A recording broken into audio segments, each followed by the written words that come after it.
Good morning, students. Uh, Today we are taking the new topic, that is self-induction.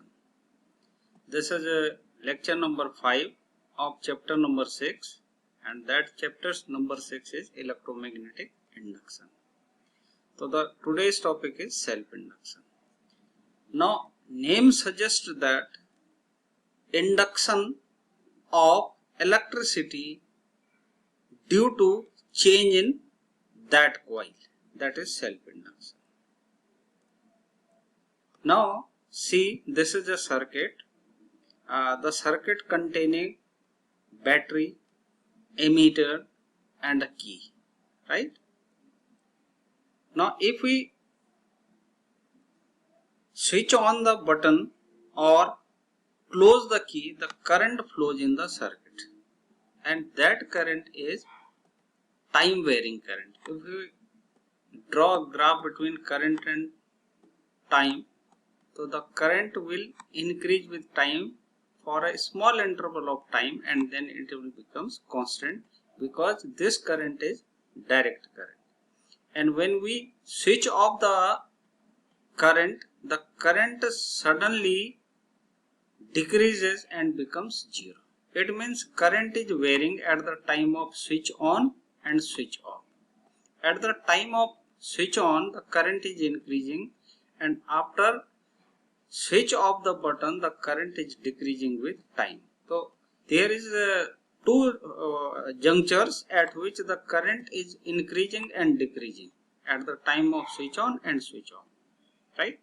Now if we connect the coil in the circuit, this is the wire, so there is no effect of varying current. But if we connect the coil in the circuit, what will happen? See, if switch is on or key is closed, the time varying current pass through this coil, and when this current pass through this coil, the magnetic flux changes with the time. Since the magnetic flux is changing with the time, there will be an induced EMF, right? As per the Faraday first law, whenever the magnetic flux linked with the coil changes with time, an induced EMF develop in the coil. So at the time of switch on, the current is increasing. If current is increasing, the magnetic field within the coil will increase, since B is equal to mu naught Ni. If I is increasing, it means B is increasing. If B is increasing, it means flux is also increasing, since flux is equal to B into A. ठीक है? अब अगर B बढ़ा तो क्या होगा? Flux भी बढ़ेगा, यानी flux is increasing. And at the time of switch off, the current is decreasing, so magnetic field will be decreased. Hence the magnetic flux will also decrease. Means at the time of switch on and switch off, the magnetic flux linked with coil changes with time, and as per the Faraday law, at that time an induced EMF should be produced in the coil, right? So this is called self-induction. Now see, the direction of conduction current is from in clockwise direction, right, in the circuit, but the direction of induced current is anti-clockwise. The reason is that as per the Lenz rule, the induced current or induced EMF should oppose the cause or the change which produce it. तो Faraday law के according, क्योंकि coil में magnetic flux time के साथ साथ change हो रहा है, तो इंड्यूस्ड ईएमएफ डेवलप हो. इंड्यूस्ड ईएमएफ के साथ साथ यहाँ इंड्यूस्ड करंट भी आएगी, क्योंकि सर्किट क्लोज है, ठीक है. और as per the Lenz rule, जो इंड्यूस्ड करंट की डायरेक्शन होगी वो कॉज का अपोज करेगी, ठीक है.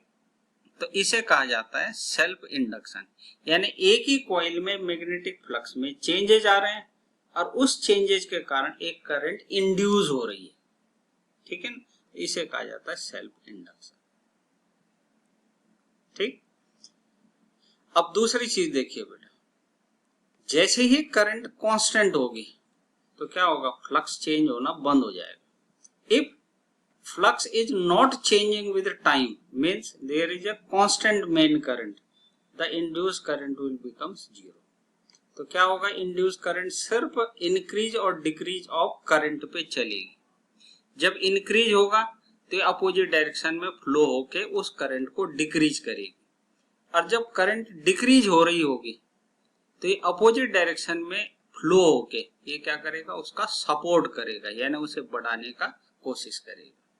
इसलिए सेल्फ इंडक्शन को इनर्शिया ऑफ इलेक्ट्रिसिटी भी कहा जाता है, since it opposes both the growth and decay of the current, both growth and decay of the current, so self induction is also known as inertia of electricity.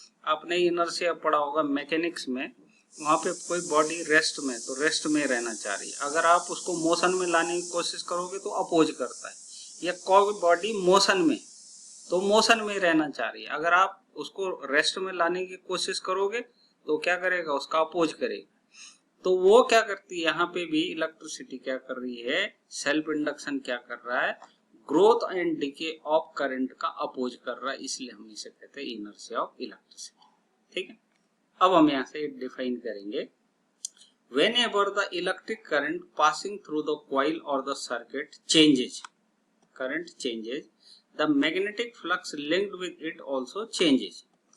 As a result of this, according to Faraday's law of electromagnetic induction, an induced EMF is induced in the coil. EMF is induced in the coil or the circuit, which opposes the change.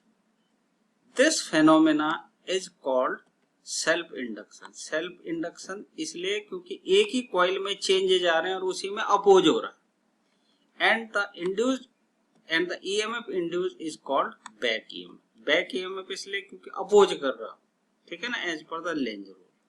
ठीक, now this is self induction.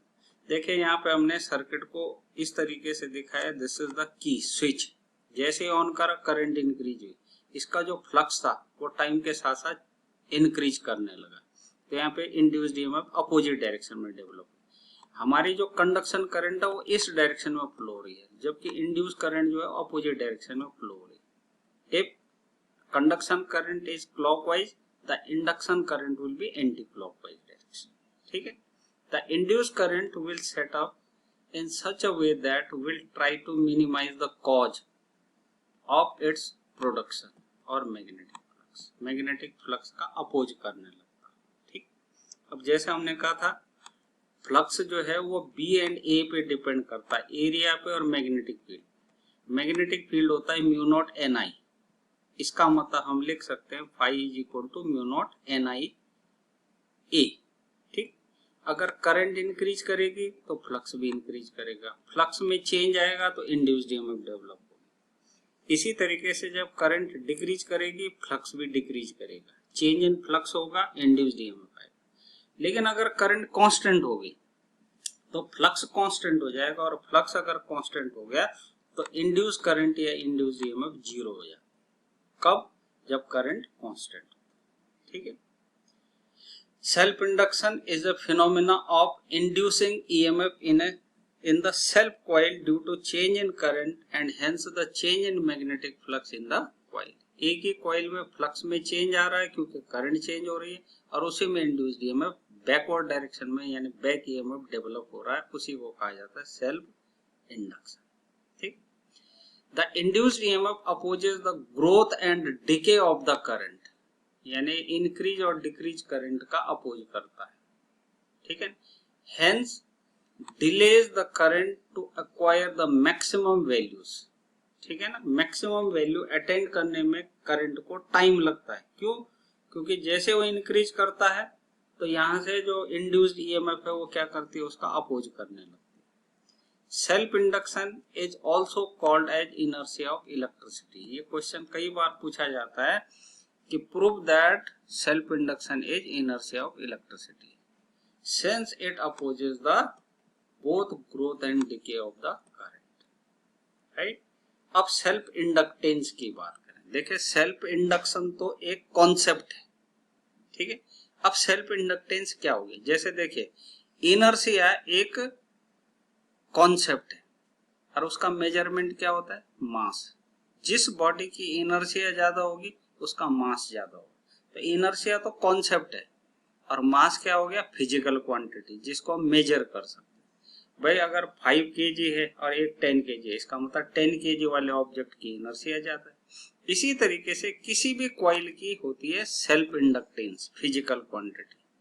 इसको define करेंगे तो अभी हमने देखा था phi is directly proportional to I, ठीक है ना। करंट बढ़ेगी तो फ्लक्स बढ़ता है। अब अगर हम प्रोपोर्शनलिटी यहाँ से रिमूव करते हैं तो यहाँ कैपिटल एल आ जाता है। This capital L is self inductance. तो जैसे कैपेसिटर की कैपेसिटेंस होती है, कैपेसिटर की कैपेसिटेंस होती है, रेजिस्टर की रेजिस्टेंस होती है, इस ऐसी तरीके से इंडक्टर की, इंडक्टर का मतलब होता है कॉइल, किसी भी इंडक्टर की इंडक्टेंस होती है। फिर से बोल रहा हूं, कैपेसिटर की कैपेसिटेंस होती है, रेजिस्टर की रेजिस्टेंस होती है और इंडक्टर की इंडक्टेंस होती है। इंडक्टेंस का मतलब सेल्फ इंडक्टेंस। सेल्फ इंडक्टेंस को ही इंडक्टेंस कहा जाता है और इंडक्टेंस को एल से रिप्रेजेंट करते हैं। जैसे कैपेसिटेंस को सी से रिप्रेजेंट करते हैं, रेजिस्टेंस को आर से रिप्रेजेंट करते हैं, ऐसे ही सेल्फ इंडक्टेंस को कैपिटल एल से रिप्रेजेंट करते हैं, ठीक है ना। अब हम इसको डिफाइन कर रहे हैं, तो डिफाइन कैसे करते हैं, देखिए करंट अगर 1 हो जाए तो L इक्वल टू 5 हो जाए। इसका मतलब किसी कॉइल में यूनिट करंट जब पास होती है तो उसका जितना फ्लक्स होता है वही उसका सेल्फ इंडक्टेंस भी होता है या इंडक्टेंस होता है, ठीक है ना। The self inductance is defined as magnetic flux linked with the coil when unit current flows through it, right. तो दिस इज द डेफिनेशन। अब इसकी दूसरी डेफिनेशन देखिए, E equal to minus d phi by d t, ये कहां से आया, Faraday law से। अब यहाँ पे मैं फाई की वैल्यू रखता हूँ, फाई की वैल्यू कौन सी रखूंगा, ये वाली, ठीक है। Phi is equal to L I, L constant होता है वो बाहर आ जाएगा, ये बाहर आ गया तो अंदर क्या बचा, D I by d T, ठीक है।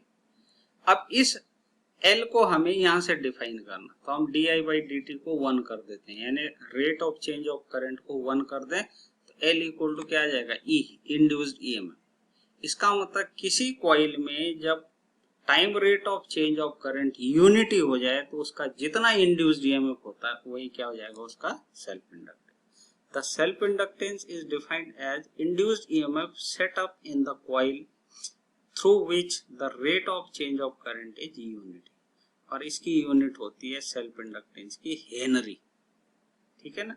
इसकी एसआई यूनिट होती है हेनरी, एच से, कैपिटल एच से हम इसे रिप्रेजेंट करते हैं। अब इसको आप ऐसे भी डिफाइन कर सकते हैं सेल्फ हेनरी को, कि self inductance is said to be 1 henry when 1 ampere current pass through the coil linked with magnetic flux 1 weber. Weber unit होती है मैग्नेटिक फ्लक्स की। तो क्योंकि phi is equal to L I है ना, तो फाई को भी 1 कर दिया, करंट को भी 1 कर दिया, तो एल कितना हो गया, अपने आप ही 1 हो गया। तो self inductance is said to be 1 henry when 1 ampere current is in a coil linked magnetic flux is 1 weber, ठीक है। या इसको इस तरीके से भी डिफाइन कर सकते हैं कि सेल्फ इंडक्टेंस 1 हेनरी होती है जब rate of change of current 1 ampere per second हो, जो कि 1 वोल्ट का इंड्यूस्ड ईएमएफ डेवलप करता, ठीक है ना। तो ये डिफाइन करने के इसके तरीके हो। Now self inductance of A solenoid. अब एक सोलोनॉइड है, सोलोनॉइड के अंदर सोलोनॉइड का मतलब long coil with number, large number of, इसकी लेंथ है L, area of cross section है ए, ठीक है। इसमें करंट जा रही आई, तो इसके बीच में मैग्नेटिक फील्ड क्या आएगा, B is equal to mu naught N I, ये हमने एम्पियर सर्कुलर लॉ से देखा। तो इसका फ्लक्स कितना हो जाएगा, बी इंटू ए, एक turn flux per unit turn. B की वैल्यू रखी, उसे सॉल्व कर दी, ठीक। अब हम देख रहे हैं सोलोनॉइड का कितना होगा, सोलोनॉइड में एन टर्न्स है तो एन से मल्टीप्लाई कर दो इसे, ठीक। अब फाई इज इक्वल टू होता है एल आई, ठीक, और हमारे पास यहाँ आया है फाई इक्वल टू ये वाला, क्या है ये, mu naught N square L I A divided by L, ये एल है, स्मॉल एल, स्मॉल एल का मतलब लेंथ से, तो यहाँ पे L की वैल्यू आ गई म्यू नॉट n स्क्वायर, ये ठीक है।